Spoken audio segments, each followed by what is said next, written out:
inteligência artificial tem a ver com racismo estrutural? Porque esses dois termos podem ou estão relacionados.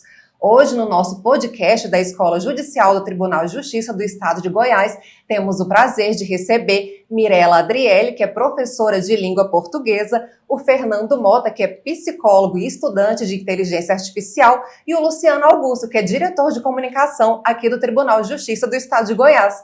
Sejam muito bem-vindos à EJUG. Obrigada,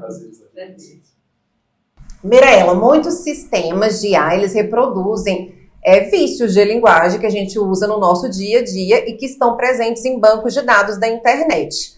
Como que a gente pode fazer para educar esses sistemas de IA para evitar esses vícios de linguagem que são vícios racistas? Na verdade, muitos sistemas de IA, eles já vêm com, eu não lembro se a palavra certa é regra de negócios ou o quê, mas eles já vêm com o fato de não poderem empregar esse tipo de linguagem. E aí a gente vai treinando esses sistemas, no caso, cada um individualmente no seu login, no seu chat, para que ele não reproduza. Mas eles vêm com uma pré-concepção de não usar. Você fala que essa deles já virem com esse... Ele já vem com um viés de não uso. De não uso, né? Essa política que eles utilizam para não utilizar. Isso. E é claro, se a gente chega e faz um pedido que seja claramente racista, ela vai rejeitar por conta da sua política, enfim. Isso, mas mesmo exatamente. assim, existe os viés da nossa própria... A questão é que a IA, como agente, ela é construída pelos discursos. Né? Então a gente tem aí vários discursos que constroem ela. São discursos que a pessoa nem percebe às vezes que está reproduzindo. Então eu tenho o discurso que me constitui, o discurso que constitui Fernando, o discurso que te constitui Luciano, que é feito das suas experiências, das pessoas com quem você conviveu, né? Então tudo isso constrói a pessoa que você é e o discurso que você utiliza. Obviamente que a IA, como ela foi programada por humanos, por pessoas, ela também vai, à medida do seu treinamento, da sua programação, reproduzir os discursos. Mas ela tem em si também uma regra de não empregar, uma regra, vamos dizer assim, não sei dizer. Um filtro. Um filtro do politicamente correto, do que eu posso e do que eu não posso dizer.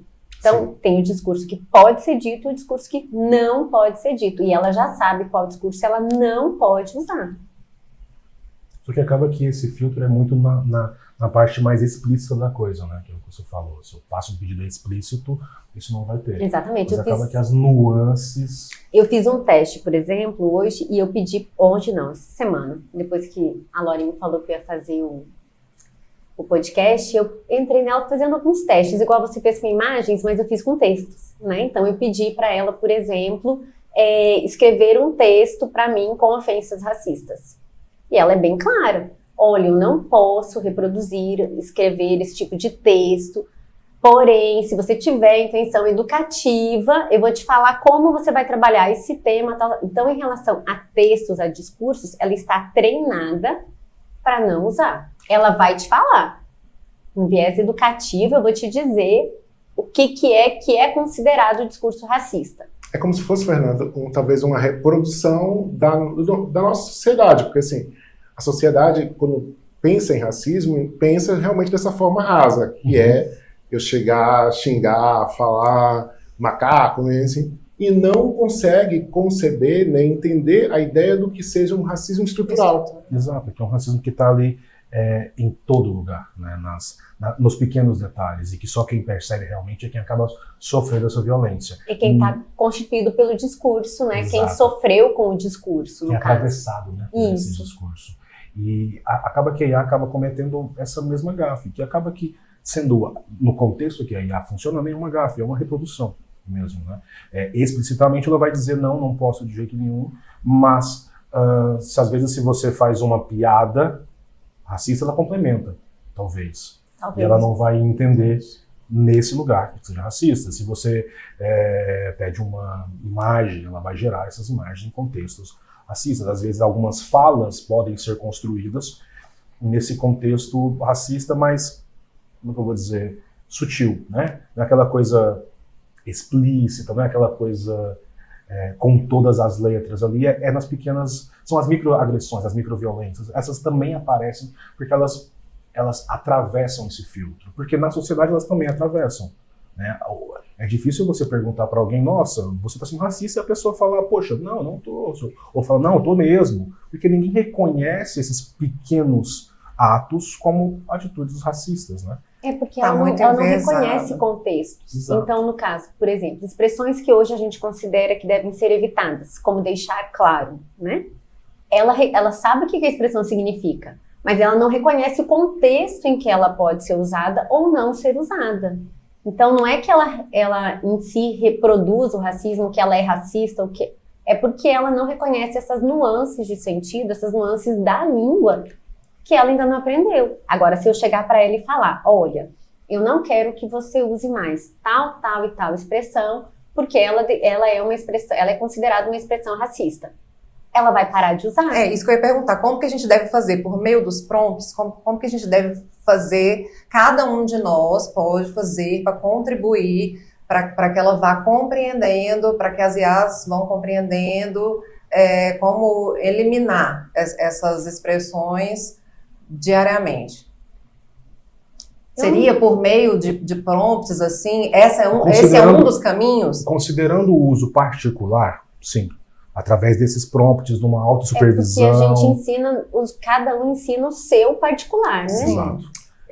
Mas aí pensando a nível de estrutura, de global, digamos, eu acho que o que tem que haver é uma conscientização de que isso existe e uma fiscalização mais social, mais comunitária, mas enquanto a população deve cobrar que esse filtro que já existe seja cada vez mais específico, cada vez mais, sabe, amplo, mais ensinado, mais refinado, né? E entender também que para a gente alcançar isso, é importante a gente ter uma produção de IA que também seja local.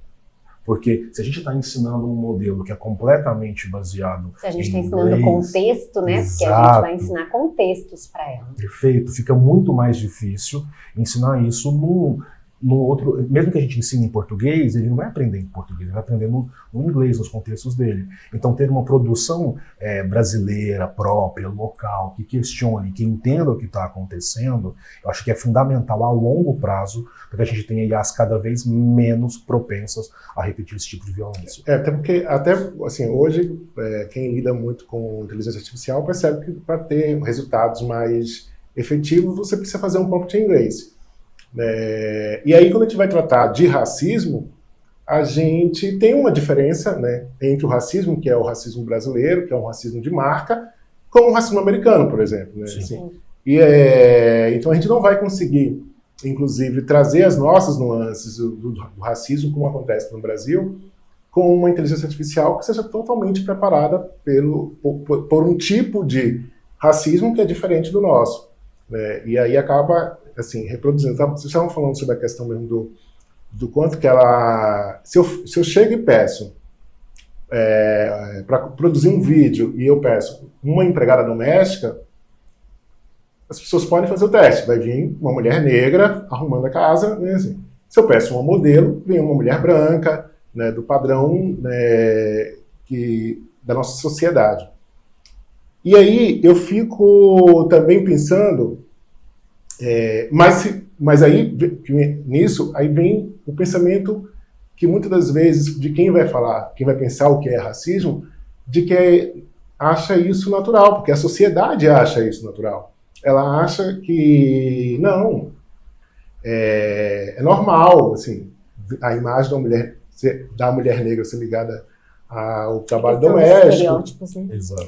Então ela vai acaba reproduzindo tudo isso. E aí as pessoas dizem, mas qual é o problema de você ser confundido com o porteiro? Não é problema nenhum, são profissões como qualquer outra que tem sua dignidade, mas essa confusão mata a gente. É aquele rapaz que está com guarda-chuva numa rua escura, negro, que é confundido pela polícia como alguém que tá com a escopeta e é morto. É essa confusão, esse olhar fácil de você colocar as pessoas numa caixinha. Não, é negro é isso, é branca é isso. Então, assim, é justamente, acho que isso que a nossa sociedade não consegue compreender, o racismo estrutural, e as inteligências artificiais começam a reproduzir isso todos os dias. Então é importante a gente estar realmente olhando isso. Eu não sei se, Fernando, se vocês na universidade já vêm falando sobre também das pessoas, assim, nessas empresas que trabalham com inteligência artificial, na construção, também existe já se pensa, já se fala em uma representatividade desde a nascença da IA? No meu primeiro período, quando a gente estava começando a entender um pouco mais sobre isso, o professor estava levantando alguns questionamentos, fazendo a gente pensar sobre as coisas. E nesse primeiro período foi o primeiro contato que eu tive com essa questão de como os dados precisam estar balanceados. Né? Ou seja, que eu tenha uma representatividade proporcional, digamos, de todo mundo que está ali sendo representado. O grande problema o racismo estrutural existe. A gente, enquanto sociedade, nega ele continua existindo e aumentando. E os dados que a gente obtém dessa sociedade são dados que refletem essa estrutura. Então, a gente precisa ao olhar para o modelo que a gente está querendo construir para os dados, ter esse olhar de lembrar que eu preciso de observar, poxa, eu estou representando adequadamente isso daqui? Então, esse questionamento já tem. Agora, a nível, como é que as empresas estão lidando com isso? Isso já é um pouco mais complexo e complicado, porque enquanto sociedade a gente tem uma tendência a negar esse racismo estrutural ou a fingir que ele não existe, assim, no geral. Né? Algumas pessoas vão advogar mais, né, ferozmente por ele, mas no geral grande parte da população, principalmente aquela que não é atravessada por essas microviolências, acham que não existe, diz que é normal. Então, nesse lugar de quem está usando, ainda não tem tanto como é que eu vou dizer, essa preparação para questionar esses resultados, para entender como é que está acontecendo e para exigir também que se faça diferente. A gente teve um exemplo aqui no Brasil de quando o Nubank foi implementar o reconhecimento facial deles, que eles treinaram o modelo dele nos Estados Unidos, eles só tinham basicamente, né, brancos e pretos, eles não tinham todos os nossos tons e tudo mais. E quando chegou para cá, não reconhecia uma série de rostos brasileiros, né, porque era treinado em uma outra realidade. Então, as empresas, as pessoas que estão por trás não estão tão prontas. E como é algo muito novo também, nem todo mundo que está lidando com isso hoje, tem muita gente autodidata, eu acho que é ótimo, você tem que incentivar que as pessoas aprendam e tomem posse e usem, mas quando a gente aprende por conta, né, assim, sozinho e tudo mais, a gente perde esse lado da teoria, do questionamento, que eu acho que é importante que se desenvolva. Então, eu acho que na academia, as pessoas olham para isso, porque é importante a gente balancear o que está sendo usado e tudo mais, mas fora da academia, eu acho que ainda é muito embrionário esse questionamento. E você está estudando essa questão dos algoritmos também. Eu queria que você falasse um pouquinho dos algoritmos, como que eles contribuem para essa manutenção dessa questão racista na inteligência artificial. A gente tem que entender, né, o que é uma inteligência artificial, o que é um algoritmo. Acho que é um bom ponto de partida. Uma inteligência artificial, ela é basicamente uma série, tipo assim, inúmeras, às vezes quase milhões, de interações matemáticas acontecendo. O algoritmo é só esse conjunto de operações que está ali acontecendo como se fosse uma lógica, sabe? A gente pode imaginar como é que seria o algoritmo de preparação desse podcast, de setar as mesas, isso aqui tudo é um algoritmo.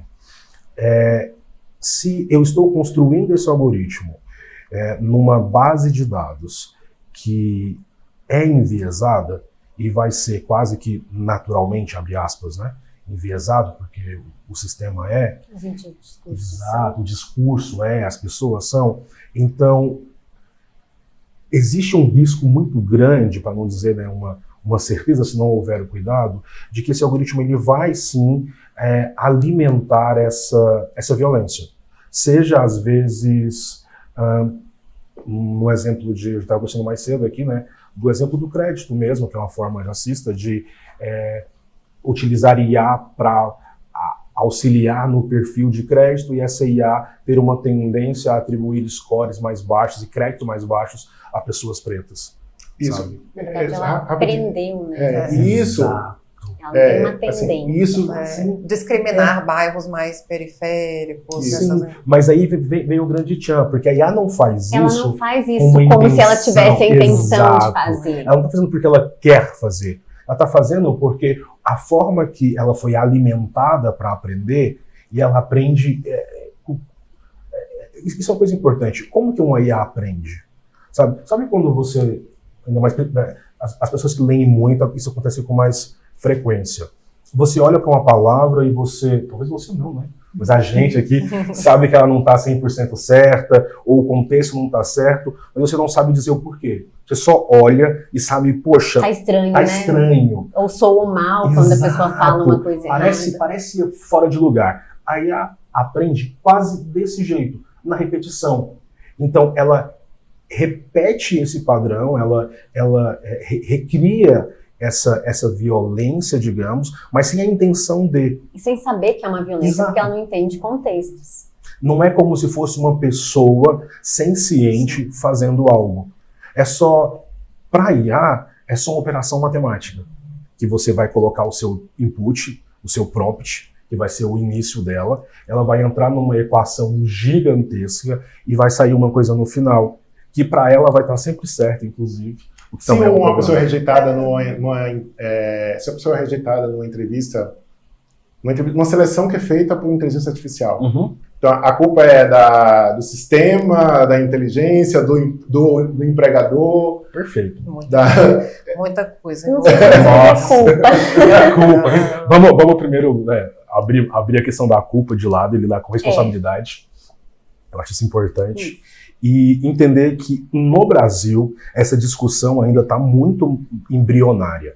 Mesmo nós tendo hoje um certo destaque no mundo, Goiás principalmente, está sendo assim de ponta, saiu a Gaia agora e tudo mais, isso no mundo ainda é embrionário. Saiu na Europa, né, o AI Act, que é a grande lei que vai gerir como a IA funciona na Europa, e lá eles tratam que a responsabilidade desse tipo de coisa é tanto da empresa envolvida quanto dos desenvolvedores. Né? Quem está colocando a mão na massa ali, criando isso, é que tem que se responsabilizar por essas saídas erradas, né, dessa cadeia aqui de acontecimentos. Aqui no Brasil isso ainda está em fase de discussão, a gente ainda está discutindo o projeto de lei, se ele vai passar, se não vai, como é que vai ser.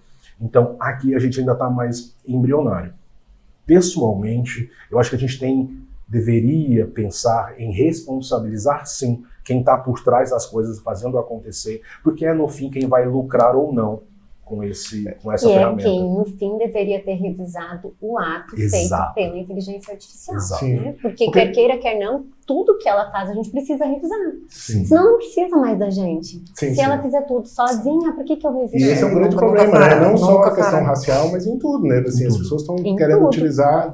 Se eu escrevo um texto, aí pedir para a IA revisar, eu preciso reler o que ela revisou. Porque quer queira, quer não, se eu não fizer o prompt correto, não colocar lá as especificações que eu quero, ela vai me entregar algo diferente do que eu pedi. E você precisa entender aquilo que você também pediu, do texto que você está pedindo. Exatamente. Quer dizer, assim, não adianta você pedir, se você não entende nada sobre tal tema, você pedir um texto para ela pode te entregar o que for. Então, o que Exato. for e pronto. Esses Tá ok. dias meio que viralizou uma peça de um advogado que tinha uma série de...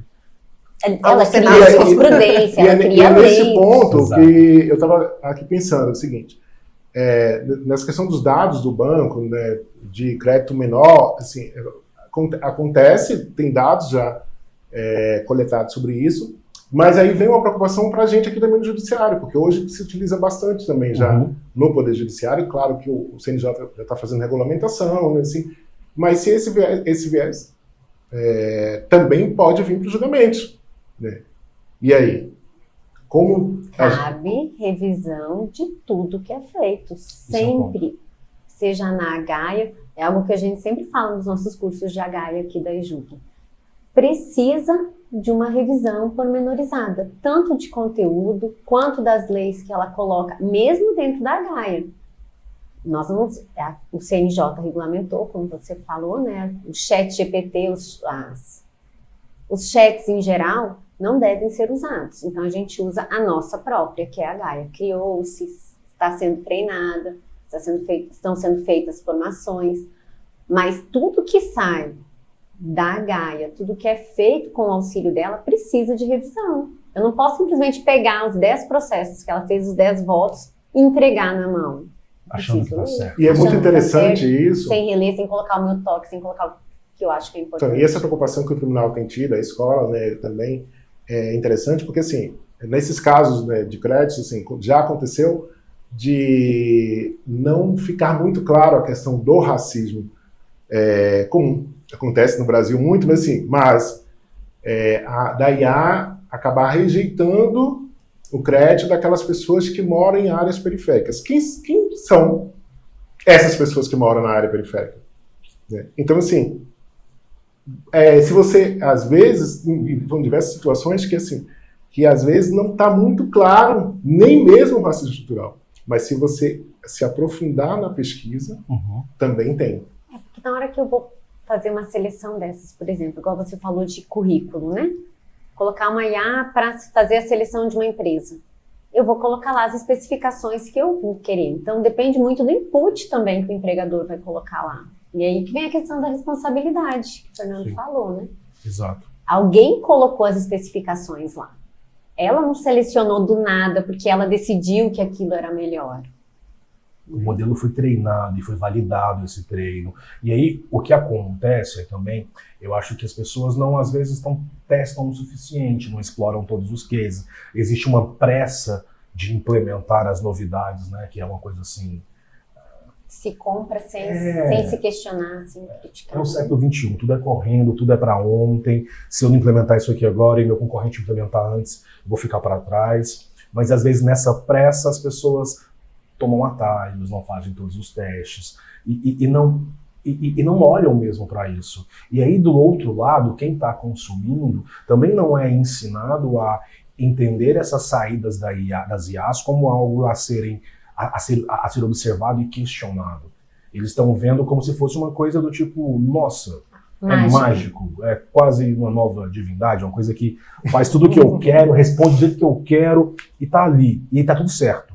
Só que não é verdade. Inclusive, as alucinações existem, que são quando às vezes eles tiram informações, a gente não sabe de onde, entre aspas, é porque eles precisam dar essa resposta, e se você no seu prompt não preparou ela para inclusive perceber que, poxa, vê se você consegue responder aqui, ele vai responder de qualquer jeito, a gente tem que treinar. Eu acho que é uma responsabilidade coletiva essa parte, sabe, de todo mundo que está utilizando entender o papel nisso e também exigir de quem programa e de quem cria essas IAs que seja feita de forma mais responsável e eficiente e, no geral, de questionar essas saídas. Por que foi negado? Eu tenho certeza de que esse critério aqui que foi utilizado está condizente? Deixa eu dar uma olhadinha por cima, que seja no mínimo aqui, para entender se essa análise de crédito faz sentido. Estou vendo uma pessoa com um score altíssimo, boa renda e tudo mais, e foi negado, mas por quê? Às vezes com a mesma renda, inclusive. Exato. Então, esse tipo de estudo, né, da ferramenta é importante. E aí também vem a questão da responsabilidade. Porque se a gente passa a responsabilizar essas pessoas que estão construindo com isso, essa pressa diminui um pouquinho, aumenta o tempo de teste, de deploy. A criticidade em relação à ferramenta. E um exemplo prático disso, né, assim, de como ela reproduz as nossas... teve uma inteligência artificial, não lembro de onde, foi notícia recentemente, assim, que ela chegou para o advogado e disse, eu estou cansada, assim, que ela não queria mais trabalhar naquele dia, que ela estava cansada. Então, ela trouxe o humano para ela. Mas o GPT que não é pago, o Fernando me corrige se eu estiver errada, mas ele fala, olha, estou esgotado, volte tal hora. Sim, né? Tem alguns testes de estresse que as pessoas fazem no GPT e tudo mais, que, sei lá, pedir a mesma coisa 1 milhão de vezes ali, chega uma hora que ele fala, ele te dá deixa de respostas responder. diferentes, ele deixa de responder. Não, e veio uma pesquisa recente que ele, de fato, entrega melhor para quem o trata, né? Trata o ChatGPT de uma forma mais cordial. Bom dia, como é que você está? Que ele faz uma entrega... E isso é muito interessante e entra no que a gente está falando mais cedo sobre a intenção. De certa forma, o ChatGPT, a IA, ele não vai estar entendendo aquilo ali como, nossa, que pessoa educada, vou atendê-lo melhor. Não é nesse lugar. Mas o que acontece? Quando ele olha para os dados onde ele foi treinado, ele entende que perguntas com essa estrutura costumam ter esse tipo de resposta. Costumam ter respostas melhores. Exato. Então ela acaba repetindo também um padrão que não é dela, que já é de fora, de que aonde existe essa interação com mais educação, mais cordial, as respostas costumam ser mais estruturadas e mais cordiais. E se você faz uma pergunta de maneira informal, ele tem uma tendência a responder de maneira também completamente informal. Uma dúvida, assim, a gente, jornalismo, eu e a Lore, assim, a gente aprende desde cedo que alguns termos a gente não se utiliza por conta de uma carga pejorativa, tipo menor de idade. Uhum. Né? A gente, no jornalismo, a gente não usa menor de idade porque tem um peso pejorativo. Né? Tanto que até os próprios juizados mudaram. O juizado da infância, juventude não usa mais o juizado menor, enfim. E aí, essa semana, eu estava testando uma inteligência artificial de vídeo e ela me entregou os vídeos todos com texto menor de idade.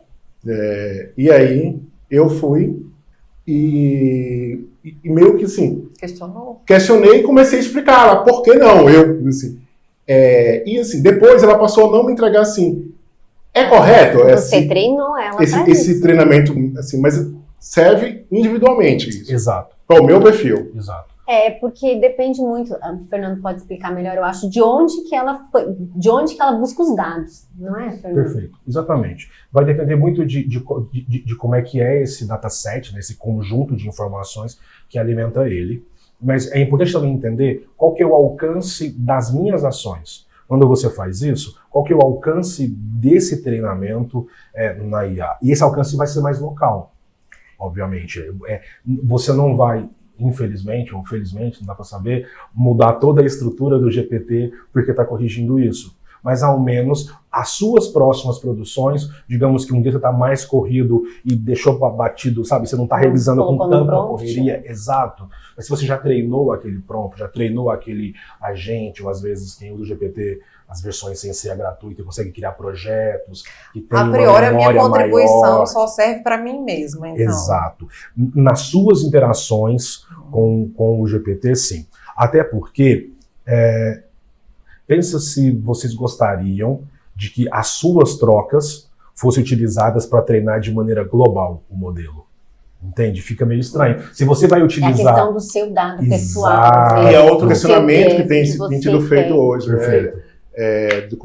Tudo que a gente está alimentando essas inteligências artificiais, quando você coloca uma foto para transformar em vídeo, quando você coloca textos seus, produções suas, né? E fica assim esse questionamento: será que isso vai ser de fato preservado ao meu perfil, ou ele vai utilizar esses dados para... Eu não tenho medo que ele utilize esses dados.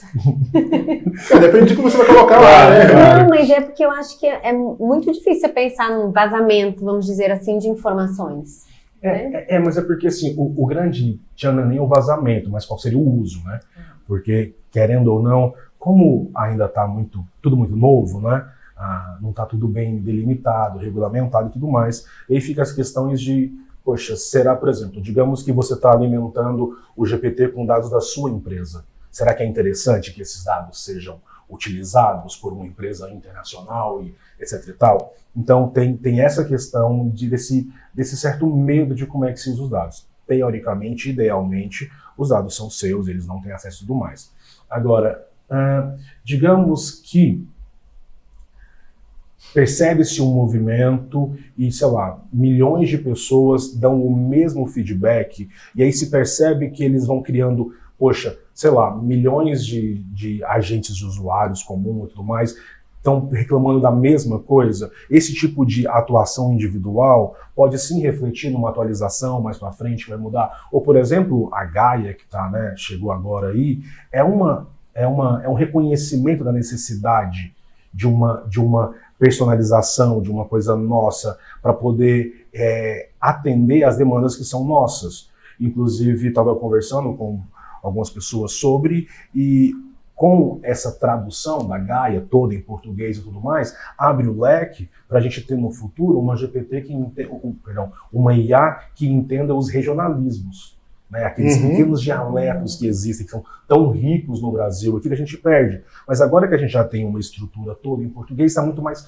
próximo de alcançar isso. Então, acaba que o alcance do seu treino, o impacto disso é local, é no seu usuário ali, mas enquanto sociedade, se todo mundo faz isso, o modelo vai acabar percebendo que, ao menos, nossa, essa forma de responder aqui está sendo, como é que eu vou dizer, vamos colocar um peso, está tendo um peso muito baixo, então eu não vou utilizar mais esse contexto aqui. No geral, isso pode acontecer, gente, como é que é parametrizado. É tipo como uma Gaia, né? Assim, nós estamos utilizando aqui no tribunal e aí como se passasse a todo mundo, assim, a 90% passasse a utilizar uma forma de... Assim, é como se ela entendesse que aquela forma é a forma mais correta. Possivelmente.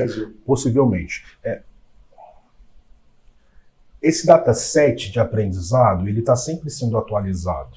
Né? E para cada coisa utilizada vai ter pesos específicos de acordo com o quão importante aquilo é para o usuário, para a resposta e tudo mais.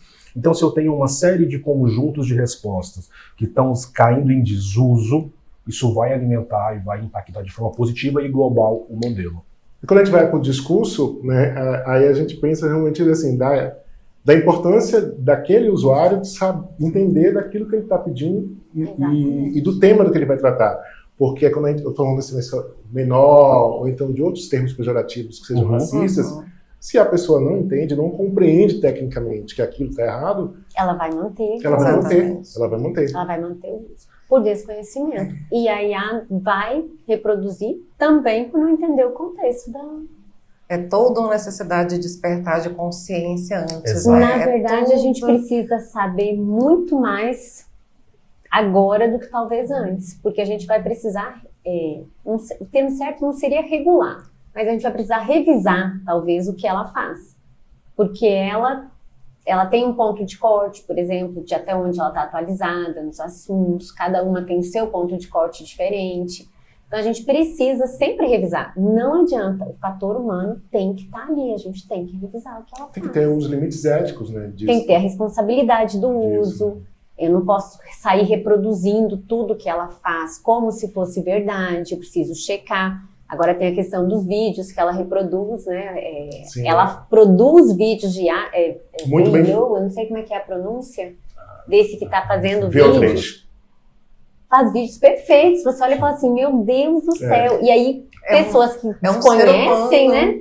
Elas tomam que aquela pessoa que está lá como real, tomam aquilo que está sendo dito como real e não fazem checagem de fatos. Há uma reprodução conjunta como se fosse verdade. Engraçado que quando começaram a aparecer as inteligências artificiais, né? Quer dizer, aparecer não, começaram a ficar populares, né? Porque elas já estão aí há bastante tempo. Dessas de vídeo, principalmente essas que conseguem pegar uma foto tua e fazer como se você estivesse no cenário. As primeiras inteligências que ficaram populares, elas tinham algumas questões mais restritas a você conseguir aquele acesso. Você tinha que gravar um vídeo seu para poder fazer a liberação. Essas novas não, você joga a foto de quem for, o áudio de quem for e já faz, e assim. Ela cria o áudio. Ela cria o áudio. Né? Antigamente, assim, o antigamente é 1 ano e meio, 2. Isso, uma coisa assim, absurda. Não é? 3 meses atrás. Era muito visível quando um vídeo era gerado por IA. Inclusive tem um exemplo, se vocês já viram, do Will Smith comendo macarrão e vira uma bagunça, uma mistura, ele se mistura com o macarrão, é uma loucura. Mandaram o mesmo prompt para as IAs mais atualizadas, e é difícil você olhar e falar... Não é o Will Smith, ele não está comendo macarrão. Exato. Não, e aí agora com a chegada do VL3, né, a gente está fazendo alguns testes também com eles, assim, a gente percebe a perfeição que é aquilo ali, né, e também vem outros questionamentos, né, assim, da própria... Assim, de quem trabalha com isso, né? Porque assim, você tinha antigamente um prazo de trabalho, né, que levava 2 semanas, um mês. Fazer uma entrega, né? Para fazer uma entrega. Aí se começa a se questionar, já que aquele produto consegue entregar aquilo, sei lá, em 2 horas, o vídeo pronto, e cria-se uma pressão também dos empregados, né, aqueles que estão abaixo desse, né, para que essa entrega seja cada vez seja mais rápido. Seja mais rápido, que é um pouco dessa reprodução da nossa sociedade também, do tempo que você não tem para descansar, que você não tem, que você está sempre produzindo mais. Aí a minha veia professoral, né, já pega e já fala, a gente vai precisar trabalhar muito mais a questão de ética e responsabilidade hoje do que nunca foi trabalhado. Porque a gente vai precisar ensinar essa juventude que está vindo aí, até mesmo os mais velhos, a gente mesmo, a identificar e a não comprar tudo como verdade. Porque hoje a gente compra como verdade sem nem refletir. Não, tá na telinha, é verdade. Tá, é verdade. E a gente Se tá na internet, é verdade, Se né? tá na internet, Remédio é para verdade. emagrecer, perca 20 quilos. Então, se você Pronto, né?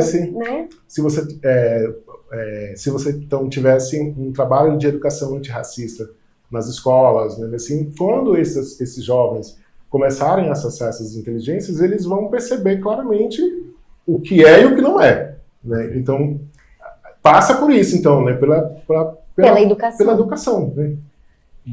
Não tem outro caminho que não seja esse. É né? como se tanta coisa que a gente não deu atenção durante tanto tempo tivesse a IA trouxesse para bater na nossa porta agora, olha, racismo estrutural que vocês não deram atenção durante muito tempo, cuidem agora, porque se não cuidaram por bem, vai cuidar por mal. E é muito interessante, porque se a gente for pensar historicamente, isso sempre acontece.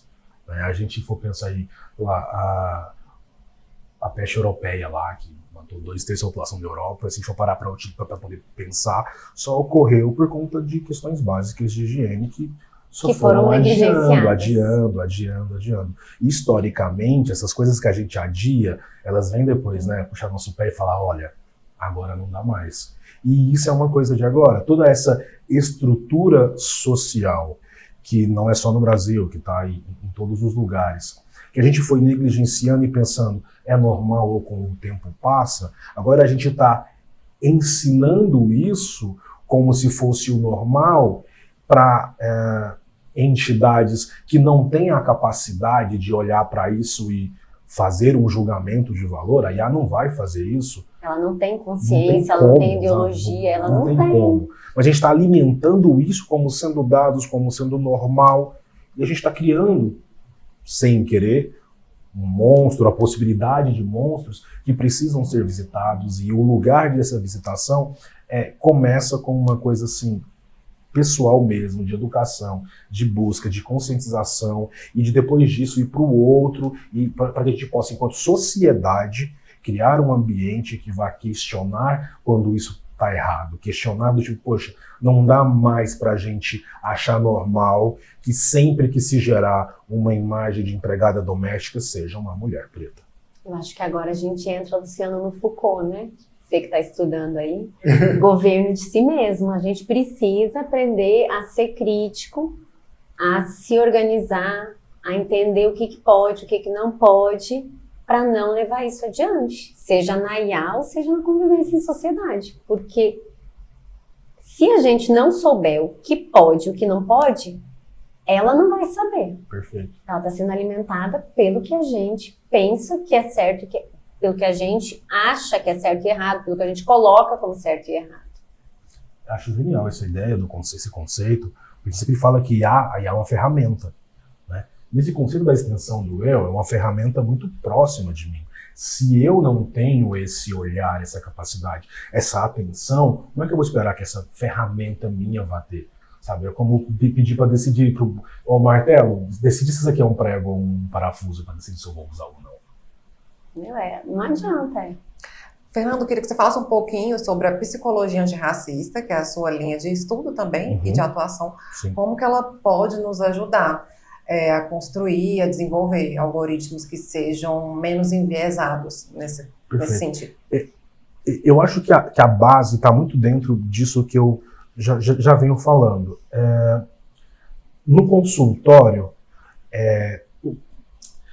chegam sempre esses questionamentos, da mesma forma que quando a gente... Poxa, qual que é o problema de te confundirem com um porteiro, ou coisinhas e tal, assim, que as pessoas não reconhecem, às vezes, como dores legítimas. Chega no consultório isso o tempo inteiro e em graus muito maiores.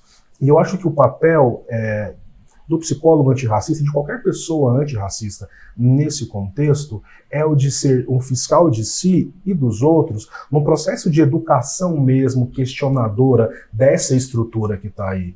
Porque a base da psicologia antirracista é entender, no meu ponto de vista, que as dores individuais ali, elas existem, são válidas, e mesmo que um indivíduo não reconheça uma coisa como uma ferida para ele, um ato para ele, ou, por exemplo, nossa, tal piada não me ofendeu, sabe? Ainda existe naquilo ali uma violência que precisa ser vista, discutida e acolhida, inclusive. Então eu acho que o papel nosso, eu acho que enquanto sociedade que deveria ser antirracista, é nesse lugar de não invisibilizar essas dores, não invisibilizar que isso existe e que isso vai trazer uma série de consequências. Por exemplo, a sensação de não existir, ou de invisibilidade, de você abrir o aplicativo do seu banco, ele agora está te exigindo uma autentificação facial, não exigia antes, e aí você vai fazer e ele fala que você não está ali, ou que não tem um rosto, ou que não tem nada. E aí você pensa, poxa, mas é uma coisa simples. Talvez. Mas quando você já tem um histórico de apagamento, de visibilidade, de microviolências, isso não vai ser uma coisa, como é que eu vou dizer, a primeira vez, não vai ser um evento único. Vai ser um evento que vai vir em cima de uma ferida que já existe e que está sendo constantemente microaberta com pequenos cortes. Então, eu acho que o local é esse, de entender que isso está acontecendo, não se omitir dessa luta, entre aspas, por essa consciência, porque quando a gente olha para a IA, enxerga uma coisa pronta, perfeita e tudo mais, a gente também está, de certa forma, se ausentando da discussão e dizendo que não é problema nosso, que eu não tenho que resolver, ou que não é comigo. E com essas questões mais de tecnologia, isso acontece ainda mais, porque parece tipo, não, a tecnologia é aquela coisa lá, que as pessoas da tecnologia mexem e que não são para nós que somos da humanas ou da biológica. É como se a tecnologia fosse tipo a NASA, né? Não pode errar, ela não erra, né? E além disso, é como se fosse um território intocável, inexplorado, que só aqueles podem entrar. E eu acho que a sociedade, no geral, tem que tomar mais posse disso, sabe? Se enturmar mais com essa coisa, perder o medo das tecnologias. Porque é muito comum, por exemplo, as pessoas me perguntam às vezes, poxa, você é formado em psicologia, está aqui fazendo IA, não tem nada a ver uma coisa com a outra? Tem tudo! Tem tudo a ver, tem tudo a ver. Os professores não fazem essas perguntas. Eles estão falando, nossa, que legal, isso aqui, porque eles já inclusive... fazem a correlação do que você pode trabalhar. Exato, né? Porque inclusive existe uma parte do que é a IA hoje que nasceu da mão de alguns psicólogos, inclusive. Alguns modelos que a gente usa para treinar a IA são baseados em como o ser humano aprende. E quem levou isso para a tecnologia foram psicólogos, lá em 1970, sabe? Então, o que a gente tem que fazer é não deixar esse terreno completamente inexplorado. Eu acho que os professores têm que fazer parte, sabe? A sociedade, os jornalistas, os psicólogos têm que fazer parte, tomar posse e construir juntos que a gente possa conseguir alcançar uma IA menos exclusiva, menos violenta, mesmo que a gente saiba que essa violência não é uma coisa intencional, mas não deixa de estar acontecendo. Ô, Fernando, mas assim como a IA, a psicologia também precisa ter esse recorte. Assim, né? São todos os psicólogos que têm esse recorte antirracista. Perfeito. Né? Para poder entender quando o paciente chega com aquela dor, com aquela frase que às vezes que para quem está de fora e não viveu aquilo, acha, mas isso é muito simples, né? Eu vou dar até um exemplo simples. Assim, se eu todos os dias, qualquer dia que eu sair daqui e vá ao shopping com o blazer, eu sou parado constantemente, né, sou grande, alto, assim, para dar informações sobre estacionamento. Isso é um problema para mim? Não é um problema para mim. Só que me atrapalha, assim, porque eu não consigo andar dentro do shopping. Então eu tenho que lembrar de tirar o blazer. E aí um dia eu estava com uma colega aqui no tribunal, você quer ver? Se afasta. Se eu estiver sozinho, né? Porque aí eu sozinho, de blazer, caminhando ao negro, não, é o segurança. Aí ela se afastou um pouco e chegou o rapaz com o papel. Então assim, então isso... Só que assim, só quem sabe é quem passa no dia a dia, que sente isso no dia a dia.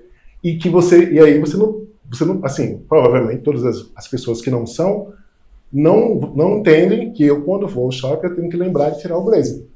E mesmo que, na maioria dos dias, isso não te doa, se um dia te doer, e você chega, às vezes, num psicólogo que não tem essa escuta, e você comenta isso, e a pessoa te fala, mas é uma confusão inocente, mas não é nada. E isso acontece. Então, eu concordo que esse olhar antirracista, ele tem que ser ampliado, né? As pessoas, principalmente as brancas, né? Assim, psicólogos brancos, têm que ter uma possibilidade de olhar, peraí, ok que isso daqui para mim não é nada, mas será que não tem nada naquele lugar ali que para essa pessoa possa ser algo significativo? E o que me incomoda também bastante, quando a gente vai falar disso, assim, é pensando, inclusive, nos povos originários, né, nos povos indígenas. Porque existem dados, né, que a população que mais suicida hoje são de jovens indígenas. E aí eu fico pensando, a psicologia está preparada para cuidar dessa cultura que é totalmente diferente da nossa? Qual é o olhar desses psicólogos que estão cuidando desse jovem indígena que está suicidando?